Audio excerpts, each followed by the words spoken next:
going to show you an exercise on the Pilates chair. We're going to do standing beginning footwork on the chair.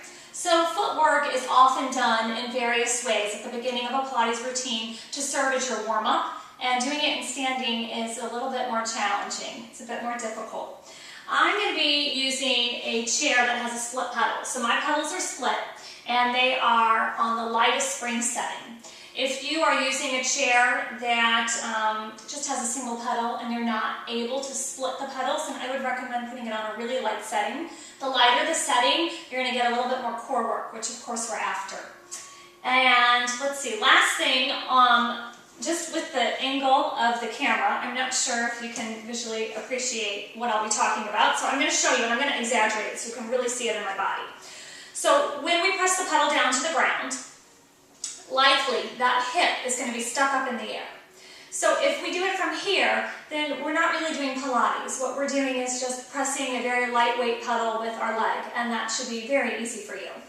What I want you to do is to sink the weight down into that supporting side, and you're going to try to get the hips level. So from the top of each hip bone, you have like a table going across your pelvis, and as you raise the pedal, you're not allowed to hike that hip up. So this is where we start to dissociate at the hip joint and really draw in the belly muscles to stabilize your core and to keep the pelvis level and steady.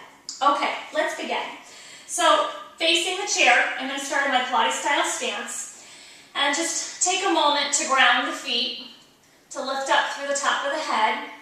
You're going to draw the belly in, and if you can, you'll lift through the pelvic floor as well. I'm going to take my right leg, I'm going to start with my right foot, and press the right pedal, since I have split pedals, all the way down into the ground.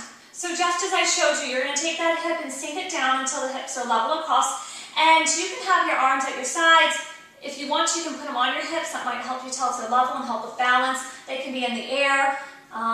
If you need to, you can be next to a wall, or if you have access to Pilates equipment, maybe you want to use a gondola pole, 1 or 2 poles, or a walking stick, something of that nature. Okay, with my heel very lifted and my supporting leg grounding down through the foot, I'm going to inhale to lift the pedal without hiking my hip. So I'm stabilizing through the belly. I'm going to exhale to press down, and if possible, I would hover the pedal. Okay, if you need to, you'll come down each time and rest, regain your balance, and then lift up. But if you can, then you'll exhale, lower down, and hover the pedal. Inhale to lift, exhale to press down. It can be helpful for balance to find a fixed object at eye level to gaze upon. Inhaling up, exhaling down, tummy nice and tight. You're not in a hurry with these. We're going to try about 10 repetitions. 8 to 10 repetitions is a great amount. If we do more than 10 repetitions, the thought in Pilates is that you aren't really paying attention to what you're doing anymore. Your mind might travel to other things, and this is a mind-body practice. Okay, so we're going to come all the way up. We're finished on this side. We're going to release the pedal quietly, and we're going to step back down into our Pilates V. So heels are together, find your posture. We're going to do the same thing on the other side. So keeping that turnout on the toes or ball of the foot, I first take the pedal into the ground. I level off the hips. I lift the heel. I have a small turnout, and then I inhale to lift the pedal, keeping the hips stacked and steady, and exhale to lower. So all the while, tummy's nice and tight. You are moving at the pace of your breath. So you're choosing your rhythm with your breath, inhaling through the nose and exhaling out through the nose or the mouth. And you want to fill your breath with movement. So it's not a race. It's nice and controlled. And if you're able to hover the pedal, it helps with the fluidity of the movement. It makes it transition really nicely from one repetition to the next. We're going to try a few more. Exhale to press down. Inhaling up. Last time, you'll exhale the pedal down. Inhale to lift, and then again, you're going to release the pedal, take the foot off. We're going to come back down into the ground. We're going to open the feet into parallel. I'm going to take my right foot and place the middle of the arch right into the center of the pedal, and then take it into the ground. So this simulates bird on a wire. You can think of a little bird sitting on a wire, little foot right on the perch in the center of the foot, and then you're going to let the toes just softly and naturally curl around the pedal. You're going to situate your hips and pelvis, find your balance, stack tall, and then inhale to lift up, and exhale to press down. So you're pressing right down and through the center of the arch, and you're keeping the toes relaxed. So there's no overflow into the toes. They're not allowed to lift, and if you need to, you can wiggle them. You can even ground the pedal and wiggle them if you feel tension creeping into the toes.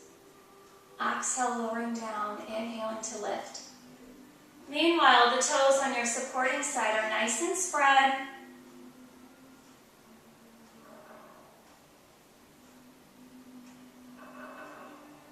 We have 3 more presses, please. Exhaling to lower, inhaling to lift.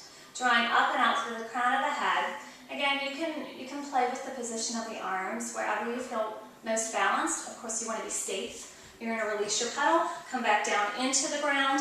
You're going to place the middle of your left arch into the pedal, ground the pedal, sink weight into the right hip, draw the chin in, reach up out through the crown of the head, and inhaling to lift your pedal, exhaling to lower.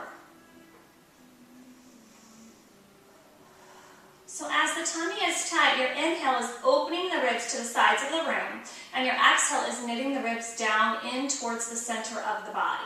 So your inhale slides the ribs open, the exhale funnels everything down into the middle of the body, nice and compact. A few more times, toes are staying soft in all of the positions, but it's generally trickiest in parallel. You want to keep the knee lined up over the second toe on each foot. You want to protect the knee. We're going to release here, come back down into parallel. So last set, we stay in parallel, but we're going to bring the right heel onto the pedal. So the right heel grounds the pedal down. In the last series, we kept the toes soft, and they just sort of naturally curled over the pedal. They're going to be active here. So you're going to raise the toes up towards your shin. You're going to keep your hips level. Make sure you've got that weight sinking down. That's kind of tricky to get the hang of at first. Inhaling up and exhaling down. But again, if we're not dissociating from the hip, if we're not keeping the pelvis stable and steady, then we're not really doing Pilates. Knees lining up over the second toe, toes stay lifted.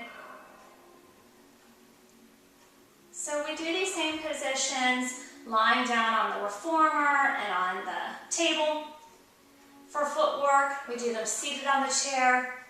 But standing adds a whole new dimension of challenge, drawing in the core all around the body, balance, stabilizing muscles on that supporting leg. We're going to make this our last one. We're going to release. I'm really good when I'm teaching and watching people. I can carry on a conversation and count the repetitions, but it's tricky for me to do that while I'm talking. So forgive me if I have uneven number of repetitions. We're going to inhale up. You could modify that if you're doing this on your own. Again, 8 to 10 repetitions is a really good number to aim for. Drawing navel to spine, looking straight ahead, lifting up out of the back, out of the head. Like there's a harness from the ceiling pulling you up, just growing really tall through the sides of the body, and then keeping the hips level and even.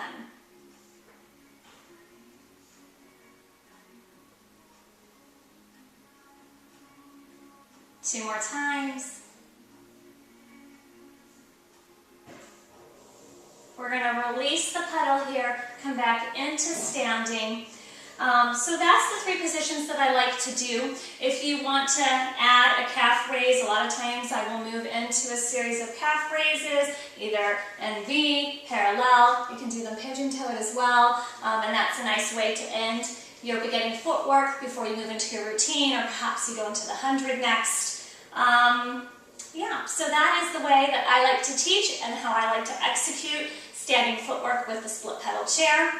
If you have any questions, please feel free to email me at amandascorner, CORENER @charter.net. Thank you so much for watching, and visit again. Bye-bye.